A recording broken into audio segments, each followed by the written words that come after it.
We're live. Oh, we're live. Oh, Sweet. it worked.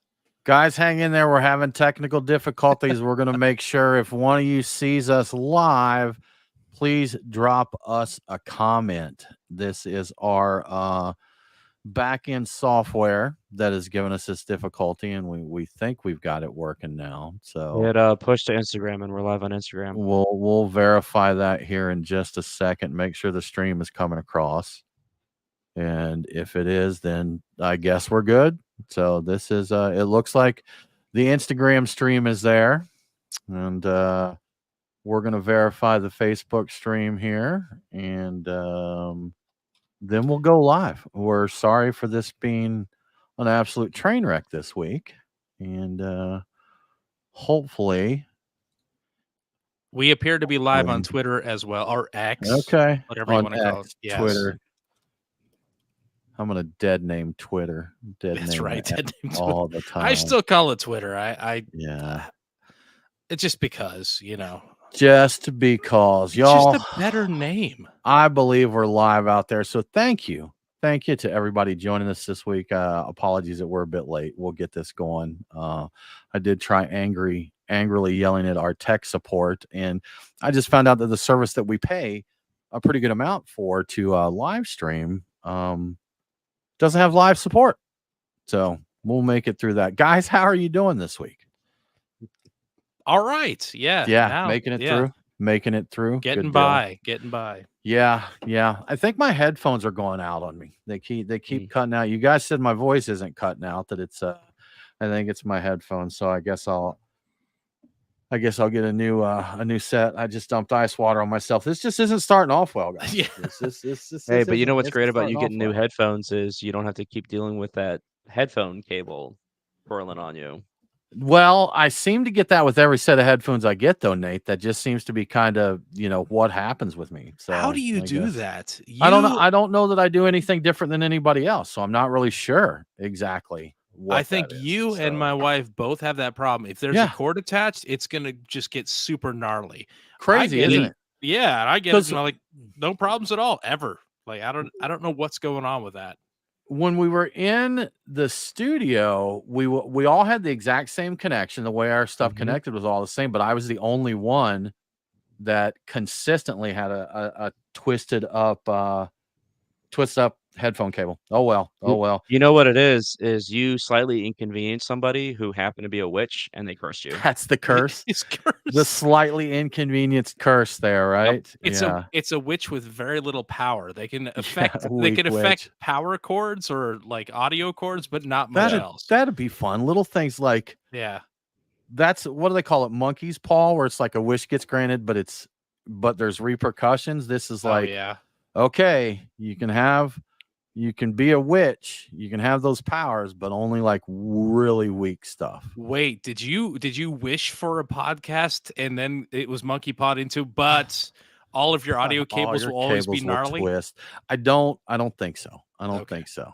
But that'd be stuff like every time you try and open a bottle of ketchup that with that little paper tab on it that's flapped in the middle, it just rips off. Every time, which really happens anyhow. So, all right, guys. Fortunately, there's beer for circumstances like this. Yes, I'm moist from dumping a lot of ice water on myself there. As one does. Crazy. Our buddy Seth said he's wearing the same shirt as Nate. So looking good there. He's a handsome fellow in that shirt. I've seen it. Yeah. So that's so nice of you guys to say about me. I'm flattered. So handsome. Nate be looking tasty today. I was talking about the other guy, but you're not bad either. Nate be looking tasty today. All right, let me get this here, guys. All right, y'all. We're going to jump into the podcast. Hopefully things run okay for us throughout the rest of the show, but here we go.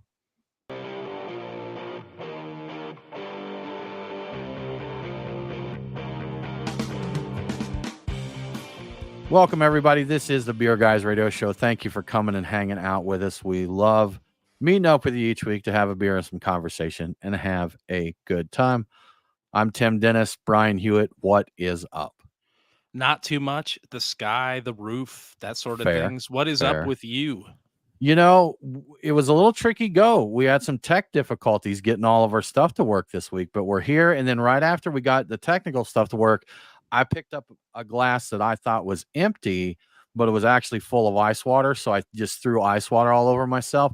Other than that, I'm fine. I have a cold beer here next to me. And yeah, so we're just going to rock on. A cold beer and a cold lap to match. Yeah, it's been super hot here lately. So I mean, I'm just trying to cool down every way I can. Yes. Yeah. Mike, Nate, how you doing? I'm doing well, Tim. Thanks for being be here. Yes. Thanks to be here. Are you have you spilled anything or how's your day going so far? I have not spilled anything. I had a pretty decent day, not too terribly hot here. So yeah. We were talking earlier just before we came on the air about I have the habit, and I've had it since we had the studio, and everywhere we go, my headphone cables twist up into knots. And when we were at the studio, we all had the same setup, the same connections and everything, but mine always twisted up. And so Brian said something fun. We're going to call it fun, that it's a curse by a really weak witch. So what is, Nate, what is something else you think if you got weak witch cursed, what would be a weak witch curse? Weak witch curse. I think that a weak witch curse would be every time I go to interact with my wireless mouse, the battery's always dead. Okay, I don't know. That's evil. That's hardcore evil witch, I think, maybe. Possibly. I cut her off in traffic and that's it. Your mouse is always dead. Yep. Your mouse is always dead. Brian, any weak witch curses you can think of? I think I have that curse because I have a USB hub that just like intermittently, not very often, but just every now and then cuts out completely and will, I don't know, backs up. And so I'll be typing on a keyboard and nothing will happen. Nothing will happen. And then suddenly all of the characters I've been typing will just go all at once into whatever I'm doing. And I'm like, it happens just often enough to be annoying, but not often enough that I actually have replaced anything. That is a weak witch curse right there. I might be able to exorcise that demon for you because I had the same problem, and it's actually a Windows thing. So we can talk about that later. So it has to do with the way it handles turning USB ports on and off. So, and it ends up having conflicts. Yeah. Okay. Yeah. So, I've never looked into it. It's just on the threshold of being annoying enough for me to look into. Weak witched. You've been weak witched. Yeah, man. Exactly. Just enough to be really annoying on an ongoing basis. But over on the Instagram live stream, we've got Seth saying that his weak witch curse would be making someone's beer always lukewarm. That's pure evil there. Not even lukewarm. I'm going to expand on Seth and say just slightly off whatever temperature it should be. Like if it's supposed to be ice cold, it's just a little too warm. It's supposed to be cellar temp, maybe a little too cold, where it mutes the flavors on you there. So just wrong beer temperature. Do you know the aroma of, have you ever run into a beer where you open it up and you drink it and the aroma smells like a sour beer, like it's gone off? It doesn't taste like it yet, but you smell it. That's some weak witchery right there. Like the smell is all like, this is a sour beer. And when you drink it, you don't get that, but it kind of messes with you a little bit. You know, like this is really going to go bad soon, but it's not there yet. Yeah. I've run into that a lot. For things like this tongue on your shoe always slides to the side. Like that's like you can never quite keep your laces and tongue straight. It flops over a little bit there on you. Poor, evil, weak witches. Terrible. You can't get the wax off of a wax bottle. I think Terrapin did that to us one time. Terrapin witched us with that sometime. That's just kind of being cheap with your wax, I think. Yeah. So, on the note of weak witching, this may be a weak witch thing. I don't know if this is purely weak witch or just pure evil, Brian. Evil Malort. Oh, do you think Malort in and of itself is a weak witch thing? Maybe. Yes. Witch light. I think it's there's evil intent there. Yeah, it's okay. Yeah. So Evil Malort, this was a bartender in Massachusetts decided that he wanted to make Malort worse. And he put a lot of thought into it. This wasn't something where he's just like, "Hey, I'm just trying to make this nasty." It's he's a mixologist bartender, and he put something together and called it Evil Malort. The evil side of it comes from a way of fat washing with truffle and sesame oil, Carolina Reaper peppers, including the seeds, Newport cigarette tobacco, and cuttlefish ink to add some brine and to turn it black. And guys, I know you appreciate the addition of cuttlefish ink there because you've both been all about your salinity in your cocktails Yep, recently there. So, absolutely. That's one way uh, of getting it. I've not tried that, but yeah, yeah, I yeah. approve of that. I did see some notes on this where they said people are, of course, just appalled at its existence and they're like, why? But they try it. And for some odd reason, he said he's had a few come back and like, man, can I get another one? So, what do you Wow. think? So, we're all familiar with Malort. We've had Malort, we've had barrel aged Malort, and now Evil Malort. So, Malort with fat wash with truffle and sesame oil, Carolina Reaper peppers, Newport cigarettes, and cuttlefish ink. Would you try it? The one reason I wouldn't try it, and probably the only reason I wouldn't try it, is I've been absolutely wrecked with was it Stone that did the Crime and Punishment beers with the super heat. The Carolina Reaper would be the thing that stops me. Everything else, like the Newport cigarettes, you know what? I'll go with it. I'll give it a shot. The Carolina Reaper, I don't want to hurt up top and then later down bottom after consuming it. I would consider not I would probably taste a little bit of it.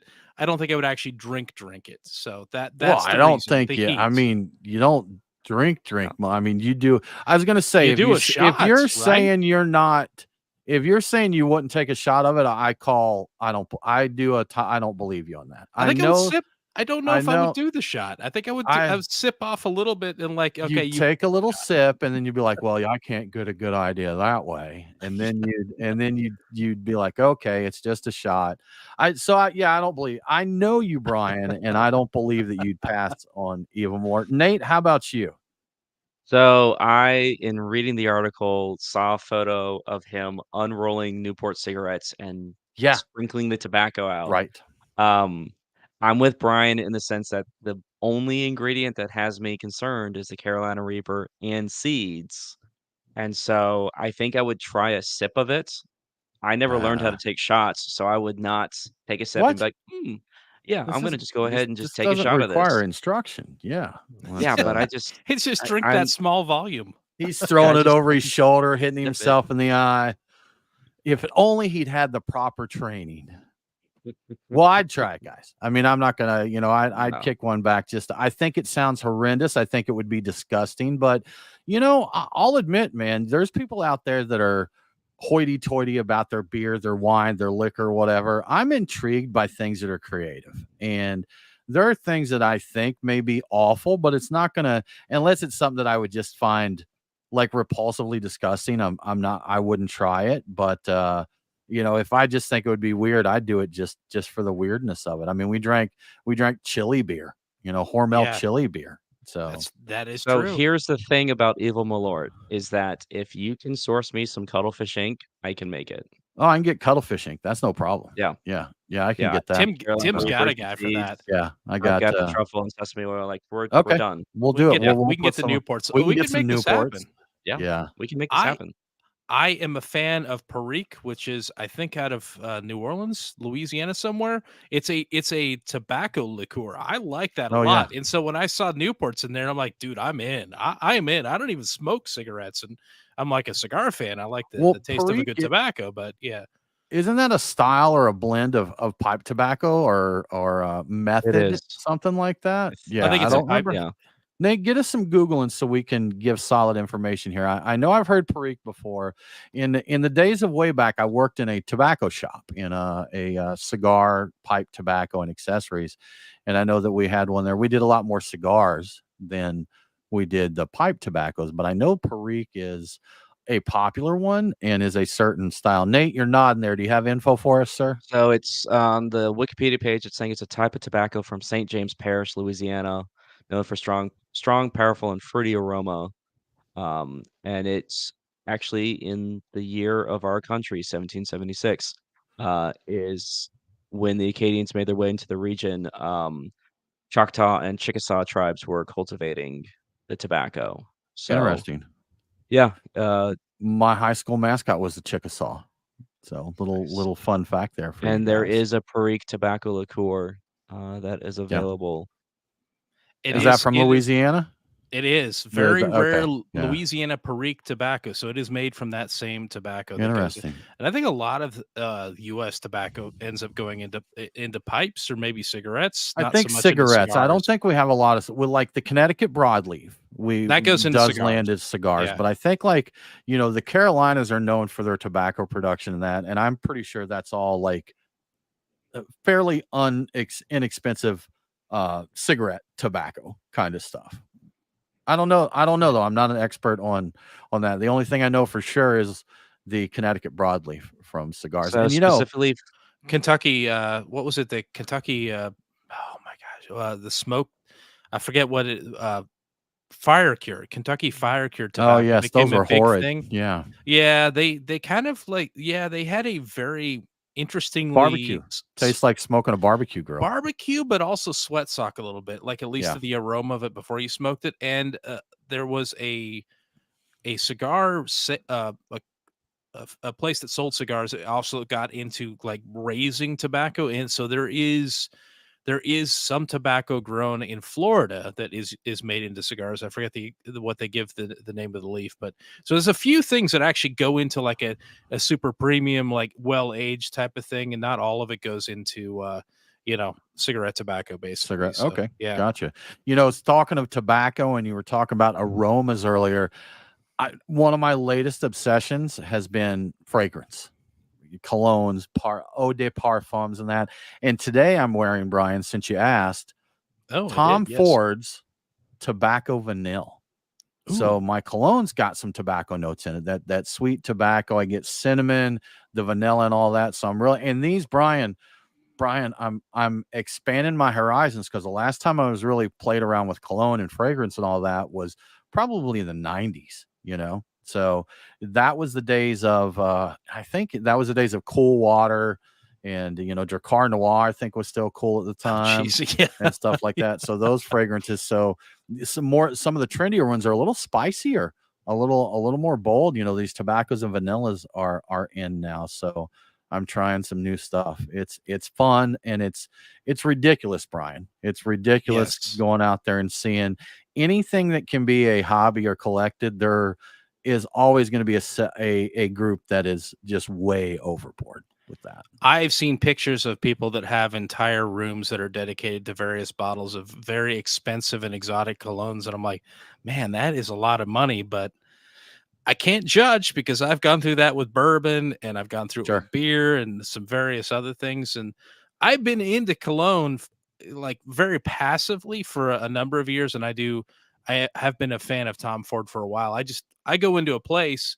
The wife and I have a kind of a tradition. We'll go in at the end of the year. We'll buy each other presents. We'd go into the outlet malls, perfume shop, the cologne shop, fragrance shop. There we go. That's the right word for it, I think.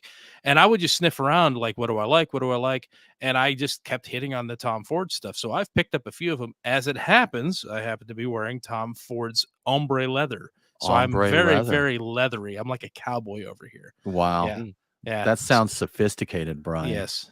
Yeah. Sophisticated and little rough, a little rough and tumble. Right. Yeah. So, Exactly. another thing that shocked me is the prices on these things these days, because Oh, back when jeez. I was Yeah. buying, like $50 was probably an average price. Now, of course, we do the little time traveling back to when I bought cologne before, because I've always had like one or two bottles, but haven't cared. But there's one I tried recently that's one of the cool ones right now, Creed Aventus. And it's phenomenal. I got to say, comparing it to a lot of the other fragrances I've had, I'm crazy about it. But I think it's a 3.4 ounce bottle of that. It's like $425, and it's like that's 100 milliliters. They sell it in a liter or 16.9 ounces a liter, $1,200 to $1,400 depending on where you get it. wow. Yeah, I was so gonna say that isn't that like $120 an ounce? We finally found it's something nuts. more expensive than a The pastry PPO. stout. from the PPO is like the brewery insane. or whatever Yeah. in a bottle. So if Yeah. y'all are listening to this and you have any fragrance suggestions, let us know. We're out there kind of exploring and seeing what's available. Something else to be obsessed and spend too much money on. Yes. Yeah. Good stuff, guys. Let's talk about our beers of the week. Nate, what you drinking? So this week I have an unintentional theme to my beers. I am having beers all from New Hampshire. So I started out with Schilling. I've got their Paulus, which is a Munich style Helles, really light, clean, easy drinking lager, which for how hot it has been is perfect. And then right now in my glass out of Stoneface Brewing, I've got the Slopeside, which is a milk stout with coffee, and that coffee is named as Indian Malabar. And honestly, it drinks kind of like a cold brew mixed with like a dark chocolate. It's really nice, really light. Been a while Okay. since I've had a milk stout, and I enjoy it. Yeah, good stuff. You know, we have another comment here on Instagram from Seth. He said Tom Ford has a nice oud cologne. And he's right. They have one called oud wood, which I think is really wood if you look at the translation, but it is quite nice there. Quite nice. Brian. I think they have one called tobacco oud as well that we were talking Okay. about, Yeah. which is Different not the same as variations of this stuff. tobacco vanilla. I've never smelled it, but I've tried the one that you've had. Anyway, So were you throwing so to many me for fragrances. beers I was, of the man. week? What are you drinking this week? So I started off pre-gamed with Hutton and Smith's The Good Schist. Okay. SCHIST. It's an American pale ale that is dry hopped with Huell melon. It's really enjoyable. I like this a fair amount. I got to give a shout out to Stan. I inherited this from him on his way through. He couldn't take it with him on the plane. He said, "Here, have this and drink it." So I'm glad he picked it up. I've had Hutton Smith before, and I've generally liked what I've had. So happy to have that again. I am currently working on a Toppling Goliath double dry hopped King Sue. That's just a monster of a beer. Always enjoy the Toppling Goliaths, all their IPAs, all their DIPAs, everything like that. And I will eventually be getting into an Anderson Valley bourbon barrel stout because I'm still very much in love with Anderson Valley. So that does it for me. I think it's Tim. I don't think you've told us what you're drinking. Man. So you know what? I've got one that I opened up here from Smith and Lentz, which I believe is out of Nashville. Brian, I actually think you may have gifted me this beer after a That's Nashville right. trip. Yeah. Is that right? So, Yep. But I've got their German pills here. So I've opened that up. And guys, I think I got weak witched here because it's a little too warm, like straight from the fridge. It just didn't seem quite the right temperature. Still good, but I do wish it was just slightly cooler for me. That's a really good beer too. Yeah. And you know what? So this is a 16-ounce can, but a fun story from this weekend. We checked out a new it was a weird escape room pinball bar kind of place there. And they had a few craft-ish selections, but their special was Pilsner Urquell. And the sign says, I think it was like $5 for a 16.9 ounce can. So the guy I see him get the glass out. He gets a typical shaker pint and he pours it up to, the 16-ounce mark. And then kind of real slowly and quietly goes to set the can down like under the counter. I'm like, look, I know my beer and that's 16.9 ounces. So there's nearly an ounce, if not a full ounce in that can. So I'm like, oh no. I was like, I got another ounce of beer there. And I took a sip and he kind of acted a little weird and then grabbed the can and poured it in there. And he didn't really say anything to me. He was a little socially awkward kind of guy, but he did that. But then Brian and our buddy ordered the same beer afterwards and he filled their glasses and gave them the can. So, well, that's how he's getting his drink on 1.9 ounces at a time, Yeah. And let's be honest, probably a lot of the people there they got a full glass of beer. That's what they're paying for, so, but not me, man. Give me my 0.9 ounce. Very obsessed about pouring it without the head, and I'm like, come on, man. He was. We do need the carbonation is important. We don't need all of it stuck in solution. So got to drink a little bit down, then give it a good shake to get get it going. Agitated the entire time, and it was really enjoyable. It was fun. It's like you can't go wrong with some pinball and some a good lager. Pinball and lager is good stuff for sure. Well, Brian, we've got some great stories to talk about, some drinking surveys, someone very well known retiring here, a big beer media site going away. potentially forever. Yes. But before we do that, I do want to give a shout out to our amazing sponsors of the show. We want to thank our friends at Terrapin Brewery Atlanta. We've been dealing with this heat wave here. It's just been crazy hot. I think the last 2 days have been the first days in a long time that we've been below 90 degrees, like up in the mid 90s or even hitting 100 there. But Terrapin Brewery Atlanta's got cold beers. They haven't been weak witch there. They're going to have cold beers on tap for you to go in there, get refreshed. They're always doing something new there. They're great on Braves game days. They're great on the days the Braves aren't playing. And they're always going to have something, friendly service, good cold beers. And it's kind of the lab or testing grounds for the Terrapin Brewery out of Athens, Georgia. So a lot of the beers, before they make it into full production, they're going to try them out there. So if you want to try some of the stuff before anybody else does, and you get it, you get it out there at the Terrapin Brewery Atlanta. So go check them out, grab a cold beer, tell them the beer guy sent you. Yeah, and every week I'm talking about all the great craft beer, the wine, the spirits, and the food you can get at Truck and Tap. But there's something else you can get there, a gift for anyone who enjoys any of those things: beer, wine, spirits, or food, in the form of a gift card. Yeah, you don't have to wait for the holidays to get somebody a gift card. If it's a birthday or whatever, an anniversary or something like that, and they're into that sort of thing, get them a gift card. And if you happen to just get a gift card and you're wondering what to use it on, here are my Truck and Tap beers for the week. My picks for the week, I should say. They have many more beers than this. At the original Woodstock location, I'm making a beeline for Monday night's Tet Banger Pills on the side pull tap. It's a German Pilsner with an emphasis on Tettnang hops, which you might have been able to put together from the name. It sounds delightful. Let's stick with German Pilsners at the Duluth location. I'm going with Creature Comforts Harmonia, which is brewed with Pearl, Hersbrucker, and Mittelfrüh hops. At Truck and Tap Alpharetta, I'm going to get the Inner Voice Memory Farm IPA. It's a great beer. You just don't see it very often outside of Inner Voice, and so when you do, you should really get some. And finally, at the Lawrenceville location, I'm going back to the side pull tap with Bold Monk's Chant Lager. I think that might also be a German Pilsner style, so I do kind of favor that.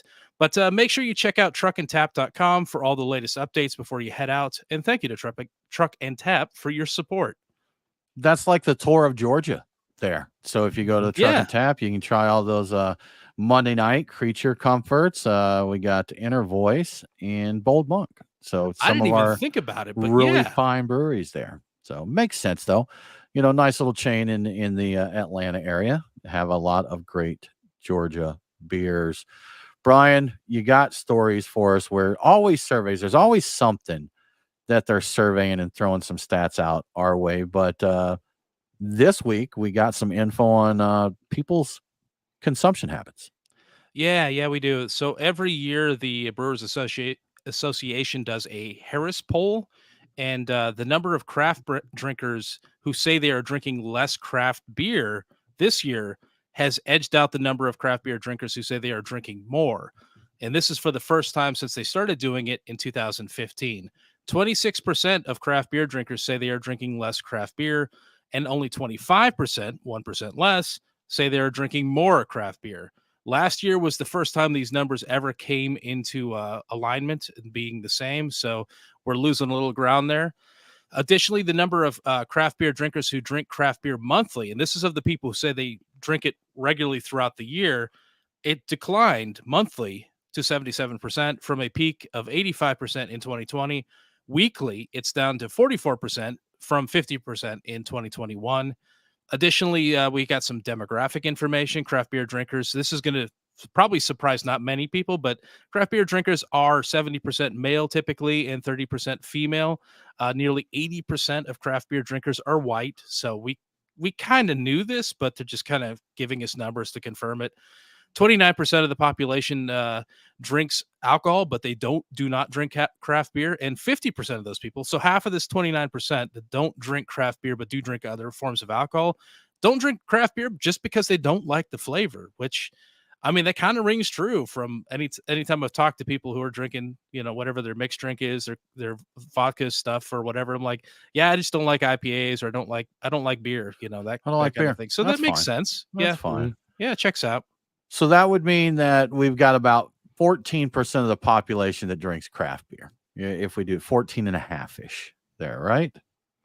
Is that right? Well, if 29% drinks alcohol but not craft beer, then that would mean that 50% of those that avoid craft. I'm sorry. No, it says 29% drinks alcohol yeah, but they not craft beer. I'm sorry. I'm confusing these the, numbers are the, confusing me. they're rough. They're Yeah, very only half confusing. of that I see that. Yeah. 29% expressed as a reason not liking the flavor. Gotcha. The other Now it's making sense to the other me. ones might have just been about calories or something like that. That's entirely possible Yeah. because let's face it, there's a fair number of calories in a lot of craft beer. It's part of what makes them taste so good. But that 29% of the population drinks alcohol. Brian, did they have any like historical stats on that? Like, because I know that they're saying that drinking alcohol overall is going down. Yeah, I didn't see Not that you it. saw. Okay. I didn't see anything specifically about that population on an ongoing basis. I may have missed it though. So just what the current situation is. Yeah. Yeah. Brian, what do you think your consumption is year over year? Are you drinking more or less than you were a year ago? I think I'd like to say less. I don't know if I've changed Would that be significantly. honest though? Or are you like you just 'Cause, maintaining the status quo there? eh, probably I could be slightly down. I mean, I think I'm not too different from one year to the next, at least Okay. in the past couple of years. Yeah. I think it may have gone up a bit with the initial part of the pandemic. It may come back down a little bit. I don't know. I mean, I didn't have a lot of downtime, so I did not have the huge surge of consumption as a Yeah. result of the pandemic. I actually was actively employed throughout it, fortunately for You me. were So working remote before, so really no yeah, change other than like socially there. it didn't really change too much for me. So I think Yeah. I think some of this the decline maybe people are, reconsidering their situation after having really upped their consumption during the pandemic, which a lot of people did, and realizing, hey, that wasn't the best idea. Let's scale it down. So people may be trying to make up for it after the fact. I don't know how well it's working out for them, but it does seem to be a popular trend right now. Part of that with the drinking going up during COVID, especially at the early days of the quarantines and all of that, was there was a cry for help from all our bars and restaurants and breweries. And they were Yeah. saying, we need you to Mhm. buy stuff. And so that got us like curbside delivery at breweries here in Georgia. It got us the delivery to the house that is Yeah. still around. So one good thing that came out of it. But breweries where they didn't have where you could go to the brewery and drink, you could go seriously pull up to the front of the brewery and be like, give me a case of so and so, and they load it in your car and move on. Everybody masked up and going cashless to make sure they aren't transferring anything. And then we had even bars were like delivering mixed drinks. You could Mhm. get you Yeah. a marg delivered and stuff. So at least in the beginning, it was your civic duty to drink more alcohol, eat more, take out, and drink more alcohol. I bought gift cards for a few places because they weren't open and you couldn't do anything. And before it closed, I think it was the Porter. I bought a gift set that involved a variety of like Right. Chimay Mhm. bottles from different dates and a Chimay glass. I didn't have one, so I still use the Chimay glass occasionally that I bought as a result of the pandemic. Would I Yeah. bought it without it? Probably not. I mean, it's a fine glass, but it seemed fun. So, it was a way of supporting a business that was trying to just survive. So, yeah. Trying to survive. That's we got Rick here's watching us on face joining us here on Facebook, and he commented that legalized marijuana has taken a little bit out of craft beer drinking numbers. I think it was maybe a couple weeks ago we saw a study on that did say, there's certain Mhm. people that are deciding a different angle to relax there,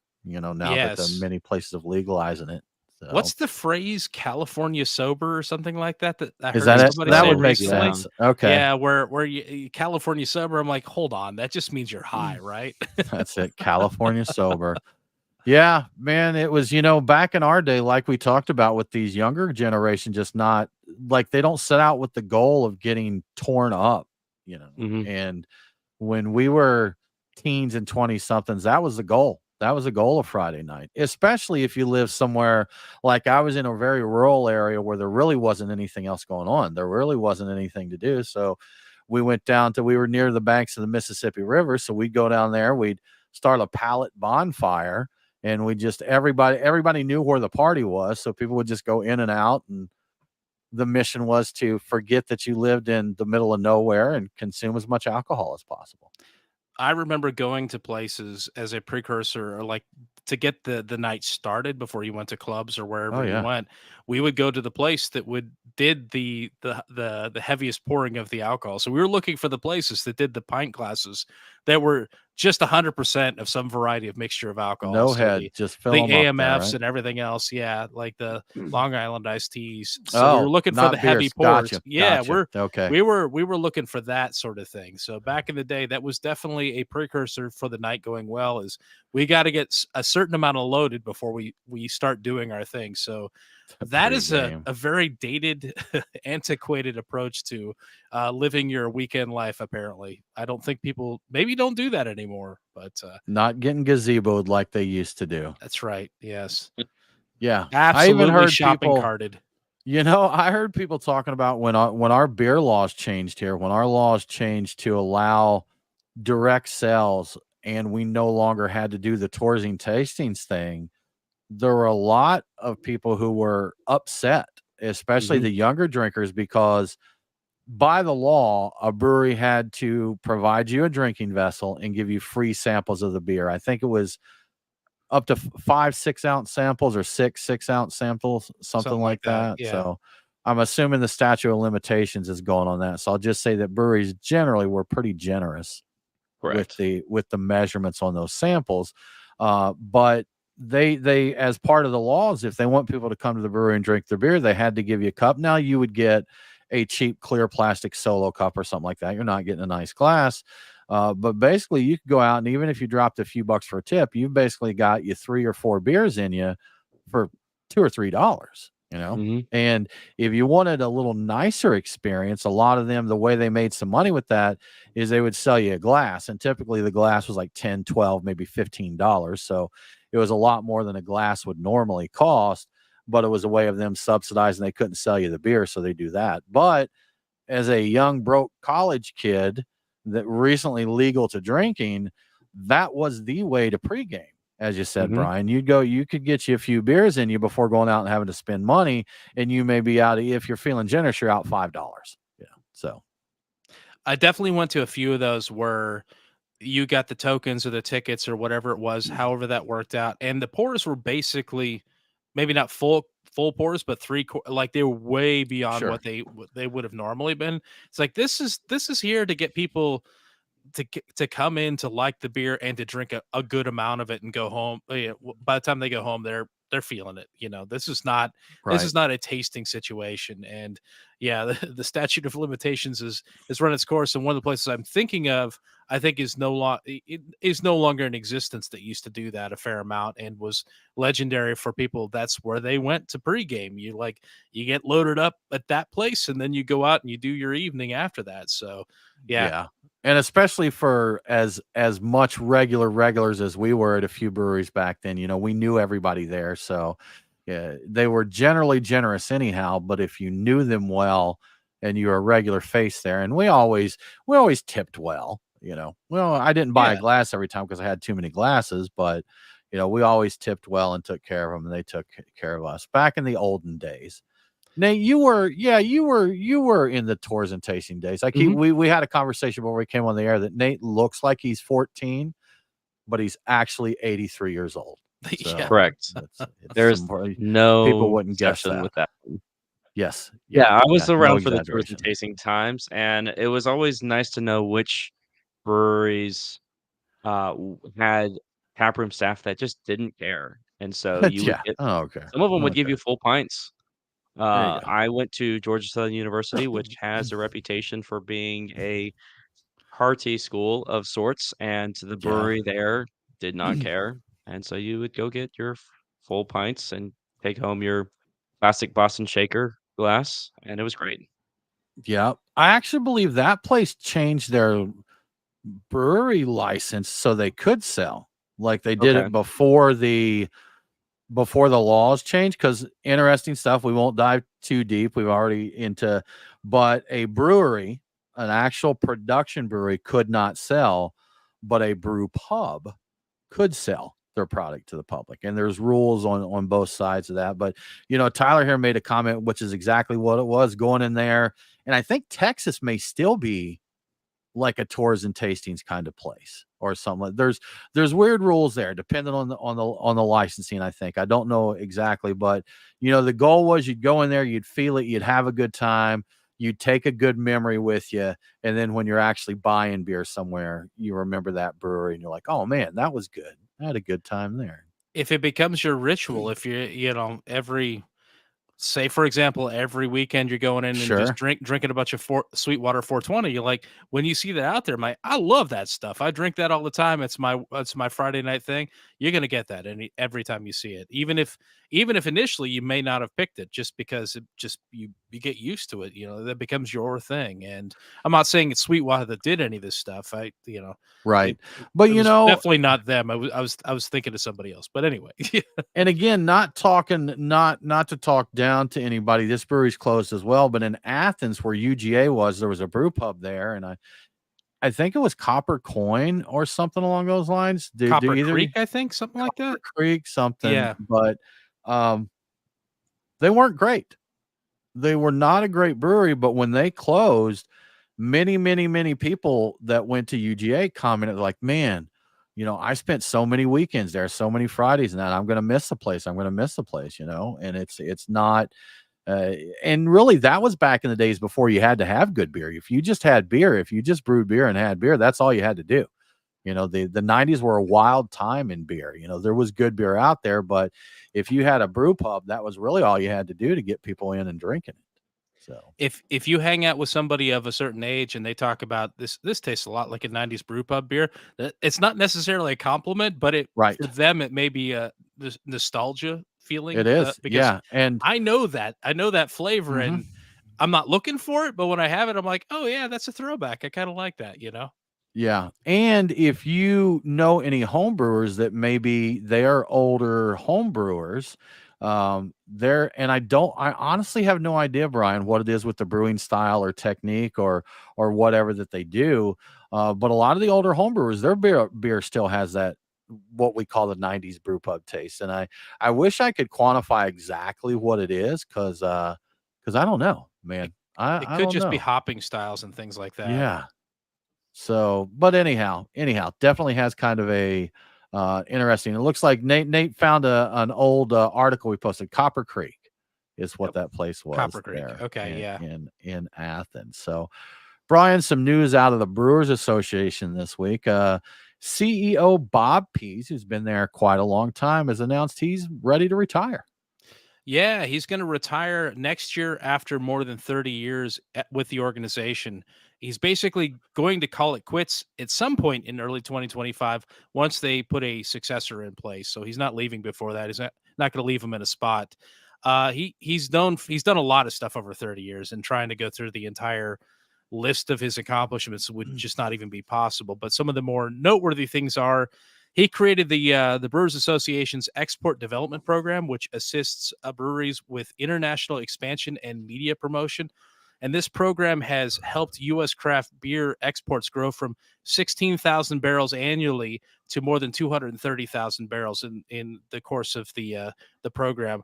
That's starting out with like $3 million in exports and ending up with $71 million. So that's a pretty significant thing. He was also heavily involved in the Craft Beverage Modernization and Tax Reform Act, which I believe initially passed in 2017, and it became permanent in 2020. And no real words on what he might be doing after this, but it just kind of he thought he was looking at the market, and it seemed like the right time for him to move on. I guess the Brewers Association's had a rough go of it in recent years, so they've been losing money. I guess they've had some issues with funding and whatnot. So it may be time to bring in somebody new that knows how to handle the changing landscape of craft beer. I think that's kind of the general thought on it. But yeah, Okay. Bob Pease accomplished a lot there, and I don't think anybody wants him necessarily to leave. But I think it's just kind of like it's time to move on kind of situation. I get that. I mean, Bob has been through a lot of the major changes, the major waves, whatever you want to call them. I know in coffee it's first wave, second wave, third wave, and all of that. So, with beer we had the early start, kind of right after legalization of home brewing there in the 70s and 80s, and a few popped up, and then the 90s brew pub boom that we talked about, and then I guess the early aughts, I think, is when the next round came around, probably. Yeah. So, and back in another dip here, I guess. Not as I don't think as catastrophic, at least not yet, as some of the other dips have been, but definitely a downtime. And you ride so many waves, man. It's like, you know what? I'll let someone else catch this next wave. They I can mean, they can take it from there. I think it's officially like 32 years. I'm like, that's Yeah. enough. I'm like, Yeah. You've ridden through That'll do. enough good times. That'll do. Could he handle the current situation and make the most of it? Probably. It's just I'm sure he's at a got the certain point, experience. it's time for somebody else to do the work. Absolutely. But Yeah. Bob, thank you for all you did for craft beer. We definitely appreciate your service. Very good stuff. And Brian, kind of tied into that on the media side of craft beer, Good Beer Hunting, who I'm sure anybody who consumes beer media in any way knows of. They are pulling the plug, and they are trying to decide if it's going to be, they said, potentially permanent. They're not sure, but the founder, Michael Kaiser, made an announcement. It does sound like it's a developing kind of thing, but they've been around 15 years and definitely the most respected voice in craft beer media. When they said something, people trusted that it was accurate. They didn't make snap reporting or anything like we'll just sit here and ramble about something. We'll see the headline and we'll ramble about it. They were true journalism. There's a lot of bloggers and stuff out there, but it was true journalism. They put a lot of research, a lot of effort into their articles. They had many different angles that they went at. I believe Sightlines was that they do B-roll Yes. where it was just little bits and pieces of things. James Beard award winners. So they won That's a few true. James Beard Yeah. awards. So this is a big thing. This is a big thing. But they talked about one thing Michael Kaiser mentioned is they always invested back into growing and making it better. He invested in having good editors, true journalists. Not a couple of schmoes with a microphone like me and Brian, but they invested in true journalists to support this, good editors and creators there. And it was never profitable for them. Even though they had some revenue streams and they had some partners that helped support it. And, they said just basically it's expensive. And we know that we don't have huge overhead for what we do here, but it's not free to do this stuff. So, and at the scale that they did it at and with the people that they had involved, it had to be. So, I want to thank Good Beer Hunting for their contribution here, because they really helped to spread the word on some important stories and definitely told some stories that were deeper than what a lot of people got into. So whatever's next for them, good luck. We had Michael Kaiser on the show, I think in our very early days, 06 or 07. He was on the show talking about things there. And actually that I remember that was right when Piedmont Brewing was about to launch, and we had them on as well. And Michael, outside of Good Beer Hunting, he does a lot of marketing and design for breweries. And he gave Piedmont some complimentary marketing suggestions, which they used in their logo and move forward with. So that was Apparently Michael Kaiser was funding most of this out of his pocket for a lot of years from his marketing company, and it was something that he never made any attempt to make it profitable. Like I think he could have, because he didn't want it to become like some of the other websites where it's just clickbait listicle type of stuff. And right. he was favoring people that spend their time write out a good journalistic story, and it was very story driven. Like it was information about the industry, but like very story driven, experience driven. So it was everything that I ever saw in there was well written. And the problem is as it stands now, it became an issue with him funding it personally, because it was I think I saw in his write up, actually, it was hitting like six figures. It was costing him just to keep it going with all the staff. And because he had a lot of staff, he had a lot of people, making it a very legitimate, James Beard awarded, type of publication. So that's yeah, a lot of seed money annually for a passion project there. Exactly. It's a passion Yeah. project that got Yeah. very expensive. So Yeah, it and it you know may what? it may come Respect. back. Yeah. Yeah, we'll see. And I don't remember the exact way it's working, but I know that I think it's Kate Burnell or Bernat. I'm not sure how she pronounces her last name. And then Brian Roth, which were a couple of the contributors. But I think I saw that they're going to keep the sight lines going in some Oh, are they? form there. So Oh, they're, yeah. yeah, Okay. it's still developing there. So I imagine they, the individuals will probably be sharing via social media, kind of what's going to happen there. If you go to the website now, it does show you the entire article that the note that was put up there by Michael Kaiser, and it's a significant read. But the website's still up. It'll still be up until they run through all the content they have in their pipeline. But aside from the sightlines, which it looks like it's going to live in its own thing, the website, the podcast, and all the social media stuff will be going away or down or frozen Yeah. or something at some Right. point in time in the next month or two. So it's not dead yet. Uh, it's going to be frozen for a while. There's no way of knowing what's going to happen after that. All right. Well, good luck to everybody there. Yep. And once again, thanks, Good Beer Hunting, for all you did for craft beer, spreading the word and telling great stories there. Brian, Indeed. what would you think if you could print your own beer?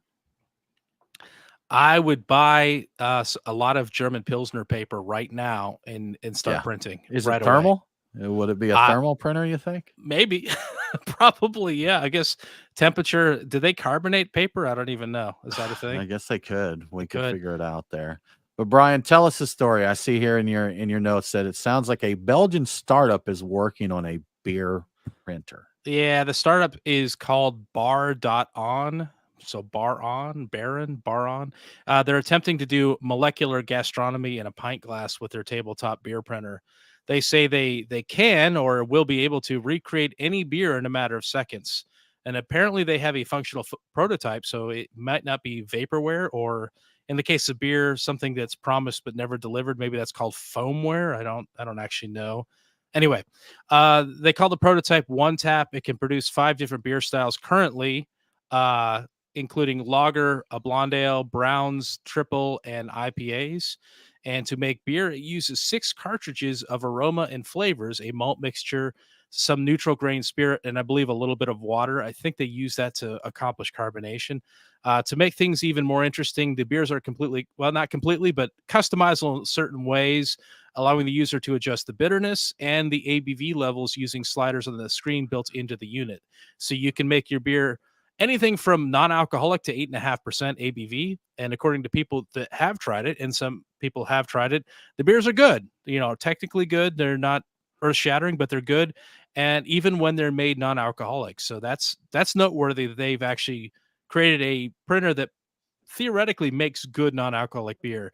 It's not clear when Hmm. they will make this available to purchase, but the company says they have the goal of putting out an expanded prototype for commercial use sometime in 2025. So that's a prototype for commercial use. That doesn't sound like a sale to me, but so it may be a little longer than that before we could get something like that. But I would totally like to have something like this because I would play with it all the time, looking to make some interesting beer recipe of some kind. I'm skeptical. Yeah. Yeah, I'm skeptical of getting quality brews from something like that, but who knows, man? Technology keeps advancing, everything they can do and all of that. So not to go back to the cologne and fragrance thing, but I saw something with the guy is a trained chemist, like the degreed chemist, and he was talking about how much you can do with a mixture of natural oils and essences as well as chemicals and that. So I don't know exactly what's going on into all of this, but he said it's pretty amazing the things you can mix up and what you can create if you know what you're doing. But they did, and I didn't mention this earlier, but they did partner up with a professor of genetics and genomics that published a book on Belgian beer that broke it down by chemical compositions of beer. So they have a shot of really nailing some styles, at least technically, theoretically, using just compounds that from some scientific analysis. So it's just like lactic acids and ethyl acetate. I don't even know what some of these are, but I know lactic acid, but different varieties of that wind up in these cartridges, and they could figure out the ratios, and theoretically it may be possible to make something that technically tastes accurate to style. Like, I think that was All some of the right. comments is like, this is technically right. This is technically very good, but like, again, it's kind of paint by numbers. It may not have any Right. soul to it at all, but I it's think technically good. I think we've talked about that before when it comes to just brewing in general and talking about beer judging, like BJC beer judges out there, that there's some beers that can be technically flawless, but uninspiring. Basically, it's Yeah. like, yeah, okay, if you look at the rules for what a English bitter is supposed to be, this absolutely nails everything to the point, but there's no character to it. There's no life to it. So, if they can so that will be the tricky part, I think. It's like, okay, we've got the style. Now we need to make these uniquely delicious beers, not just that this is an IPA. This is a pale ale. This is a good pale ale. And maybe that's the maybe that's the next wave, Brian. If it's a good enough machine, they can make the machine, and the machine doesn't have to make art, but the people using the machine could make art if they can configure it enough.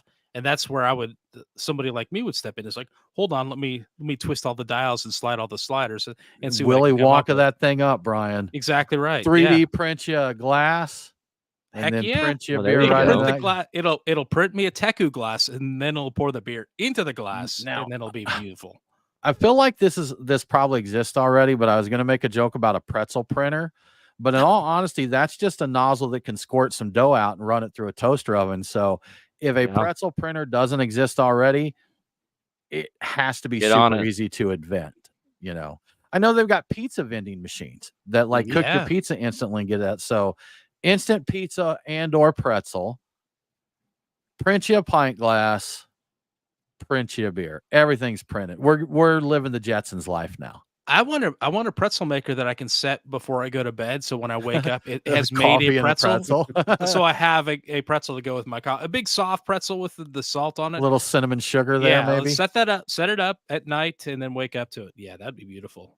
Could you imagine? Oh, fantastic! I actually think I want to do. Well, couldn't you do that with bread machines? Like you could put the ingredients in there and time it out, and I don't think it's something you could set for like 12 hours because you sure don't want like eggs and oil and all that sitting in an empty. Maybe you couldn't time it Probably out. not. I don't know. Well, guys, that about is all the time that we have for this week. Thank you so much for coming along and joining us. We always appreciate it. If you like what we do, we would love if you would tell a friend to give us a listen, share us on social media. You know what? If you're down for it, we're not saying you have to, but if you want to hire one of those airplanes that has the banner flying behind it with our Ooh, Beer Guys Radio on it, we're not opposed. We'll get you the art for that. idea. Yeah. Yeah. And if you do that, we don't even mind if you don't join our Patreon at patreon.com/beer guys. If you do that, we're going to let you in the Discord server. That's it. Whether you sign up on Patreon or not, we're going to let you on Discord. We'll make you the king of Discord. Or if you get a tattoo with the logo, a tattoo, you're in. You're in for life. I'll Yeah. also accept a billboard. We'd even accept like one of those one banner signs on the side of a city bus. Oh, Yeah. So we'll do that. But anyhow, let us know. Let us know if you drop that. Y'all, we hope that you have a fantastic week. We'll see you next week. And y'all, as always, don't forget to drink local. Cheers.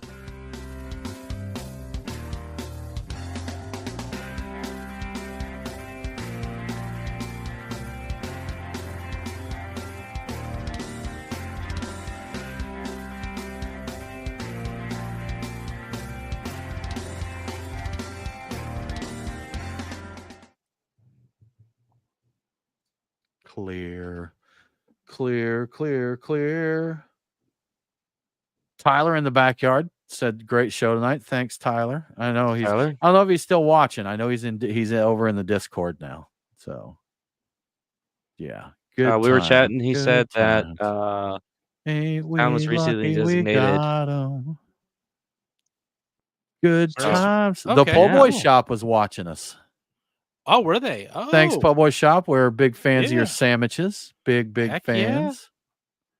Muffaletta for the win, and Yeah. the Abita Amber. Oh my god. Yeah. Yeah. Yeah. They do. So Po' Boy Shop is a restaurant here in Atlanta that it's Po' Boys. And it's more than Po' Boys. They have like there's beignets there. They do crawfish pies. They have boudin balls, all the New Orleans stuff.